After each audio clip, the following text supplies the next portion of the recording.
សួស្តីបងប្អូនទាំងអស់គ្នាថ្ងៃនេះខ្ញុំទទួលបានសារបែបនេះពី teamwork របស់ខ្ញុំហើយដោយសារតែខ្ញុំគិតថាវាជាការផ្ញើ iMac យកមកសួរពាក់ព័ន្ធជាមួយនឹងការងារហើយខ្ញុំក៏អត់បានមើលដិតដល់ថាវាជា forward ហើយមានកតុយ exe អញ្ចឹងខ្ញុំក៏បានចុចបន្ទាប់មកវាក៏ load បែបនេះអញ្ចឹងពេលដែល load បែបនេះមកភ្លាមទៅខ្ញុំដឹងថាវាជា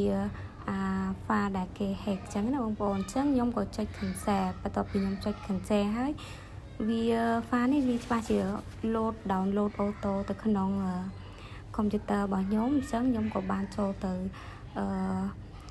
លុបនៅក្នុង download នឹងហើយអញ្ចឹងវាជាសារដាស់តឿនមួយដែរបងប្អូនដោយសារតែយើងអត់បានមើលដិតដល់ថាវាជា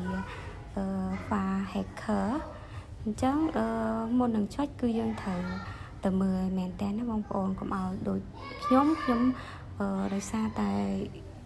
វាបញ្ញាប់ពេកអញ្ចឹងណាបងប្អូនចុចលឿនពេកអត់បានមើលហើយថ្មីនេះក៏ខាងក្រសួងក៏គេបានចេញសេចក្តី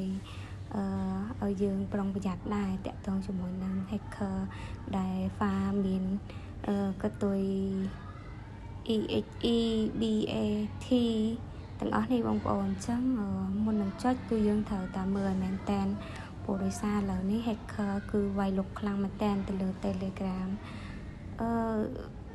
វាគួរឲ្យខ្លាចដែរនៅពេលដែលយើងអត់បានមើលដិតដល់ហើយក៏យើងអត់ចាប់អារម្មណ៍ថាវាជាfile របស់ hacker ផ្ញើមកដែរប៉ុន្តែអត់មានអីទេបងប្អូនមានតែពាក្យថា